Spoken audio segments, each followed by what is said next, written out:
The phrase law of the land is a legal term, equivalent to the Latin lex terrae, or legem terrae in the accusative case. It refers to all of the laws in force within a country or region, including common law. Use in Magna Carta. In the year 1215, this term was used in Magna Carta. Perhaps the most famous clause of Magna Carta states, "No freeman shall be taken or imprisoned, or be disseised of his freehold, or liberties, or free customs, or be outlawed, or exiled, or any otherwise destroyed, nor will we not pass upon him, nor condemn him, but by lawful judgment of his peers, or by the law of the land." This is sometimes called the law of the land clause. Magna Carta was originally written in Latin, and the Latin term is lex terrae, or legem terrae in the accusative case. Emulation of Magna Carta. Half a millennium later, following the American Revolution, legislators looked to Magna Carta for inspiration, and emulated some of Magna Carta's language. Versions of it can be found in the Virginia Constitution of 1776, the North Carolina Constitution of 1776, the Delaware Constitution of 1776, the Maryland Constitution of 1776, the New York Constitution of 1777, the South Carolina Constitution of 1778, the Massachusetts Constitution of 1780, and the New Hampshire Constitution of 1784. In 1787, the Continental Congress adopted the Northwest Ordinance for governance of areas in the United States outside of the individual states. Congress wrote, "No man shall be deprived of his liberty or property, but by the judgment of his peers, or the law of the land." Use in the United States Constitution.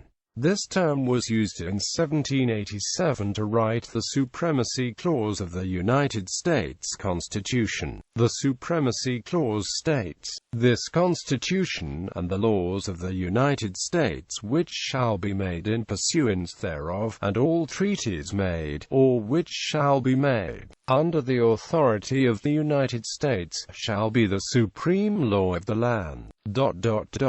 The Supremacy Clause is the only place in the Constitution where this exact term was used. Thus, the term "law of the land" was not used in the U.S. Constitution to emulate Magna Carta. Meaning and interpretation. This term has been the subject of numerous scholarly works and judicial decisions over the years. Recall that the Latin term is lex terrae, or legem terrae in the accusative case. What it includes. English jurists writing of legem terrae in reference to the Magna Carta, stated that this term embraces all laws that are in force for the time being within a jurisdiction. For example, Edward Coke, commenting upon Magna Carta, wrote in 1606, "No man be taken or imprisoned but per legem terrae, that is, by the common law, statute law, or custom of England." Coke also emphasized, in the 1610 case of proclamations, that dictates of the king are excluded from the law of the land. The law of England is divided into three parts: common law, statute law, and custom, but the king's proclamation is none of them. Justice Powers of the King's Bench wrote in 1704, "Lex terrae is not confined to the common law, but takes in all the other laws, which are in force in this realm, as the civil and canon law."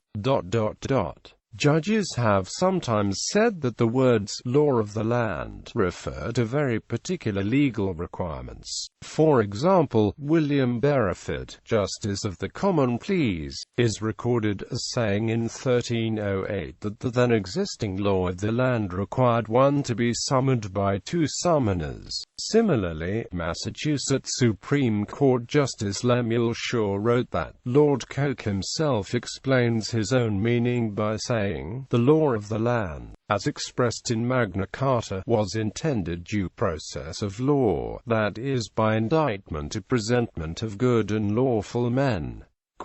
However, the Supreme Court has called this a misunderstanding, saying Coke never meant that indictment by a grand jury is essential to the idea of due process of law in the prosecution and punishment of crimes, but was only mentioned as an example and illustration of due process of law as it actually existed in cases in which it was customarily used. The court also referred to Dr. Bonham's case, ills of attainder ex post facto laws declaring forfeitures of estates, and other arbitrary acts of legislation which occur so frequently in English history, were never regarded as inconsistent with the law of the land, for notwithstanding what was attributed to Lord Coke in Bonham's case, 8 Reporter, 115-118a, the omnipotence of Parliament over the common law was absolute, even against common right and reason. Does the law of the land include natural law? British Chief Justice John Fineau stated in 1519 that the law of God and the law of the land are all one, in the sense that they both protect the public good. British Chief Justice John Vaughan further explained in 1677 that whenever the law of the land declares by a legislative act what divine law is, then the courts must consider that legislation to be correct.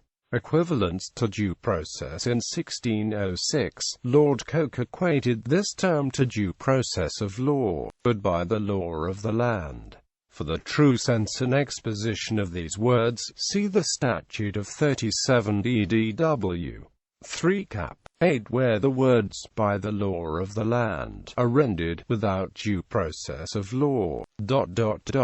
Justice Powys likewise stated in 1704, by the 28 ed. 3, c. 3, that the words lex terrae, which are used in Mag. Cha, are explained by the words due process of law, and the meaning of the statute is that all commitments must be by a legal authority. In 1855, the U.S. Supreme Court said the words due process of law were undoubtedly intended to convey the same meaning as the words by the law of the land in Magna Carta, and the court said this in the 1884 case of Hurtado v. California. Due process of law in the refers to the law of the land in each state which derives its authority from the inherent and reserved powers of the state, exerted within the limits of those fundamental principles of liberty and justice which lie at the base of all our civil and political institutions, and the greatest security for which resides in the right of the people to make their own laws, and alter them at the pleasure. 19th-century lawyers sometimes identified the law of the land with the common law, to the exclusion of other law. However, by allowing an alternative to grand jury review in the Hurtado case,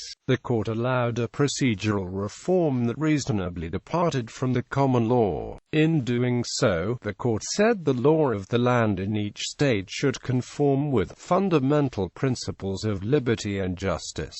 How it changes. In 18th-century England, William Blackstone wrote that the law of the land depends not upon the arbitrary will of any judge, but is permanent, fixed, and unchangeable, unless by authority of Parliament. Not only the substantial part, or judicial decisions, of the law, but also the formal part, or method of proceeding, cannot be altered but by Parliament.